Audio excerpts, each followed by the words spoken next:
안녕하세요. 순천대학교 손호입니다. 오늘 이 시간 이렇게 소개하게 된 것은 우리가 수업 시간에 8장에서 배웠던 여러 가지 그 내용들 중에서 이해하기 어려웠던 부분들 다시 설명하고자 이렇게 자료를 준비해 봤습니다. 먼저 질문이 크게 세 가지로 나왔었는데요. 첫 번째 바인딩에 관한 질문이 되겠습니다.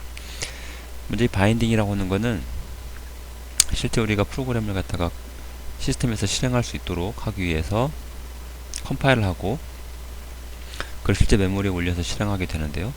그때 우리가 컴파일해서 만든 그 목적 코드, 이게 기계 코드가 되겠죠. 그 기계 코드의 실제 주소가 언제 실질적으로 이용이 되느냐, 요 관점이 되겠습니다. 그래서 먼저 크게 우리가 보면 컴파일 타임에 결정된 그 주소 체계가 그대로 메모리에 로딩이 돼서 실행되는 경우가 있었고요. 두 번째는 로드 타임, 실제 메모리에 프로그램이 실행이 되기 위해서는 프로그램 메모리에 로드가 돼야 되는데 그 로드하는 시간에 결정되는 실제 이용 가능한 주소가 결정되는 이런 상황이 있겠고요. 세 번째로 실행시는 시간은 도중에 계속해서 그 실행되는 주소, 실제 주소가 최종적으로 의미를 갖게 되고 결정되는 그런 세 가지 관점이 있겠습니다. 먼저 중간에 보면 첫 번째 맨 위에 소스 코드가 있다고 가정을 하고요. 이 소스 코드를 컴파일 했다. 그럼 이렇게 목적 코드가 나올 겁니다. 또한 이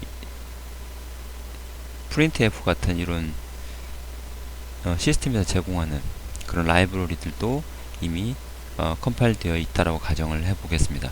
그럼 먼저 여러분이 컴파일 하게 되면 그 원래 오리지널 프로그램 자체는 이와 같이 기계 코드로 그 프로그램 내에서의 주소 체계를 가지고 구성이 됩니다.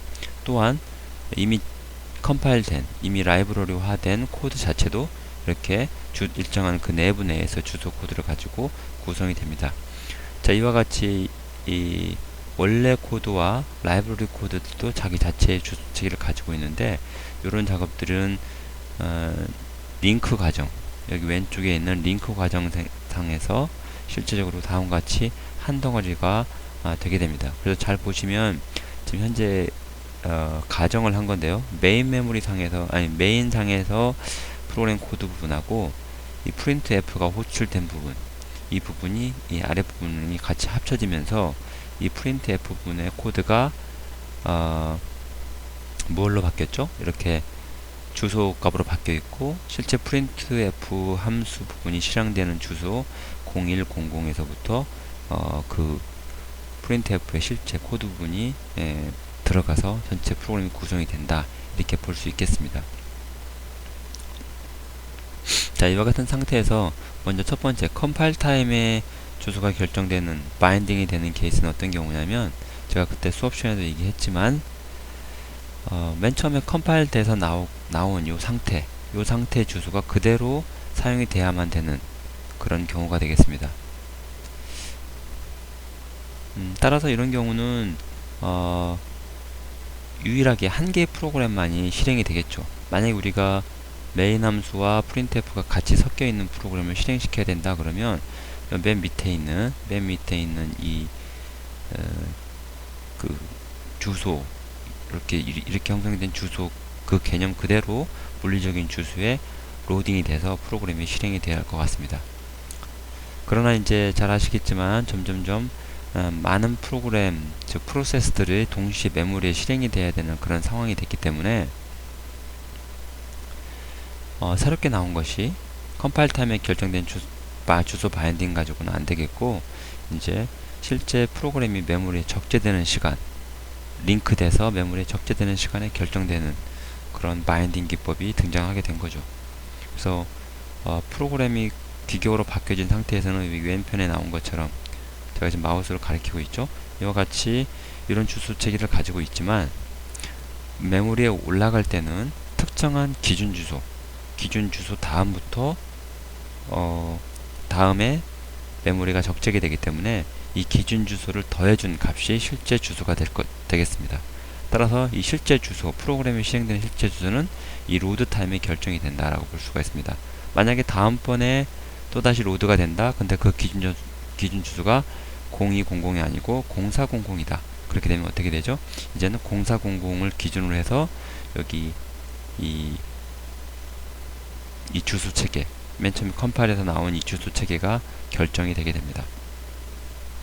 자, 마지막으로 실행 시간에 결정되는 바인딩은 이와 같이 컴파일 타임이나 로드 타임이나 실행 시간 타임이나 어찌 됐든 간에 컴파일돼서 나온 주소 체계는 이렇게 다 똑같을 텐데, 이 주소 체계가 처음에 로딩된 시간이 요 0800이라 라고 가정한다 하더라도, 우리가 지금 구장에서 배우는 가상 메모리 개념 때문에 얘네들이 다시 어떤 특정한 이유 때문에 이 프로세스가 잠깐 하드디스크로 갔다가 다시 로드가 된 경우에는 주소가 바뀔 겁니다. 자, 이와 같이 실행되는 도중에도 로드가 돼서 처음에 결정된 주소가 아닌 다른 주소로 가서 거기서부터 다시 실행될 수 있는 이런 경우도 존재한다는 겁니다. 그래서 요즘에 최근에 대부분의 프로그램 시스템들은 이와 같은 실행 시간에 결정되는 그런 주소 체계를 가지고 있습니다. 자, 이상으로 이 컴파일 타임과 로드 타임, 그다음 실행 시간에 어떻게 주소가 바뀌는지 결정이 되는지 살펴봤습니다. 자, 간단히 정리하자면 우리가 개발하는 소스 원시 코드가 컴파일 되면 이와 같은 맨 아래쪽에 나와 있는 코드로 컴파일 될 거고요. 예전에 하나의 프로세스만 처리한 경우에는 이 주소 컴파일된 즉 기교로 바뀐 이 코드의 주소가 그대로 메모리에 로딩돼서 사용이 돼야만 됐던 거고요.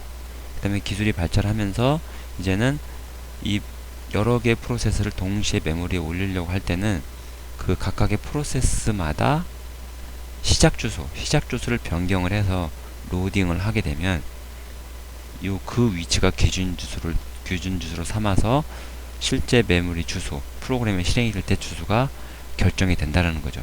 그다음 마지막으로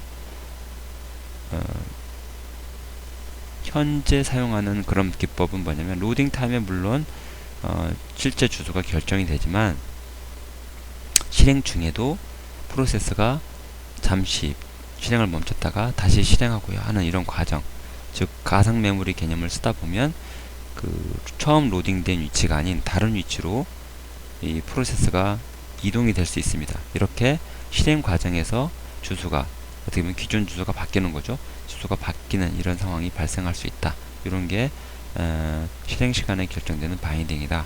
이렇게 설명할 수 있겠습니다. 자, 다음으로 그 다음에 질문이 많이 나온 것이 페이지 테이블 구조와 관련된 내용인데요. 크게 제가 세 가지를 소개시켜 줬습니다. hierarchical paging, 그 다음에 hashed page table, 그 다음에 inverted page table. inverted page table에 대해서는 제가 자세히 설명을 해드렸기 때문에 요거는 생략을 하게 드리고요. 첫 번째 hierarchical paging 같은 경우에는 자, 그리고 그때 무슨 얘기를 했냐면, 페이징 기법을 쓰기 위해서는 결국 페이지 테이블이 필요합니다. 근데 그 페이지 테이블이 여러분 보시면 알겠지만 연속된 메모리 공간이었습니다. 기존의 페이지 테이블 기법을 쓰게 되면 페이지 테이블 자체도 연속된 메모리 공간에 들어가야 된다는 거죠. 근데 페이지 테이블 자체의 그 크기가 만약에 증가된다면, 즉 특정한 프로세스인 경우에는 페이지가 너무나 많이 필요한 경우에는 그 페이지 테이블 자체도 메모리상에서, 즉 페이징 기법을 쓰는 메모리상에서도 나눠줘야 된다는 거죠. 페이지 단위로 나눠줘야 된다는 겁니다. 따라서 그렇게 페이지 테이블 자체도 페이지 단위로 나눠져야 되는 경우에는 이렇게 계층을 둬서, 즉 페이지 테이블에 대한 페이징을 다시 사용하기 위해서 이렇게 하이라키컬한 구조를 사용할 수 있다라는 그런 개념이 되겠습니다. 그래서 첫 번째, 여기서 예를 든 것이 첫 번째 페이지 넘버는 그 페이지 테이블이 있는 그 메모리 주소, 즉 연속 연속되게끔 페이지 탭을 만들 필요가 없다는 거죠. 왜냐하면 이 페이지를 이용해서 적절한 위치에 그 실제 페이지가 연속되어 있는 것처럼 여기서만 보여주기만 하면 되는 거고, 이 안에 있는 요 테이블 안에 있는 이 값에 의해서 페이지 테이블의 위치를 연속적이지 않게 구성을 할 수가 있게 됩니다.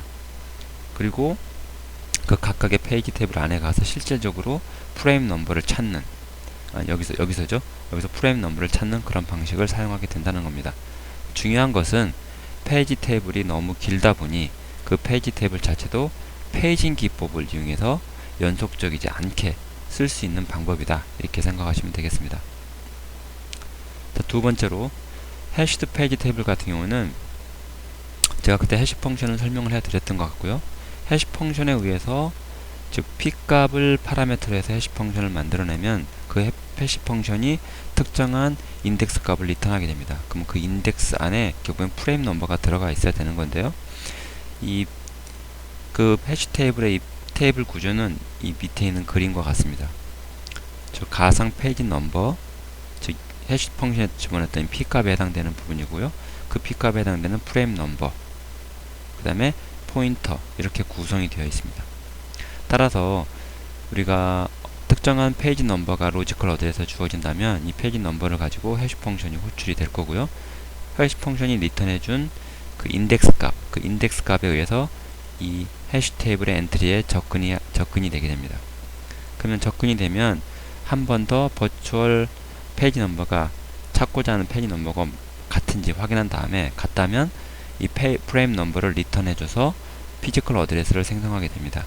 만약에 매칭이 되지 않는다 그러면 이 포인터를 통해서 계속 링크드 리스트 방식으로 다음 해시 테이블 엔트리 내용에 원하는 페이지와 프레임 넘버가 있는지를 끝까지 찾게 된다라고 하는 그런 방식이 되겠습니다. 그래서 질문은 이 해시 테이블의 구성이 어떻게 되느냐?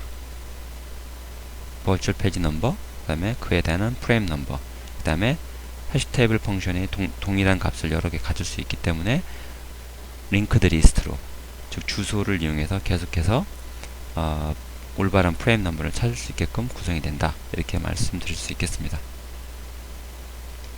마지막으로 세그멘테이션과 페이징이 어떤 차이가 있느냐, 이렇게 물어본 게 있는데, 세그멘테이션은 말 그대로 프로그램을 개발하는 사용자 관점에서는 굉장히 편리한 구조입니다.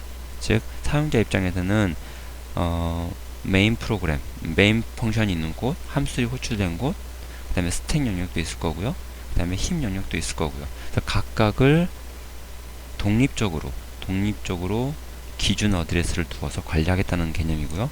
페이징은 말 그대로 메모리를 페이지 단위로, 일정 크기의 페이지 단위로 나눠서 관리하겠다는 개념이 되겠습니다.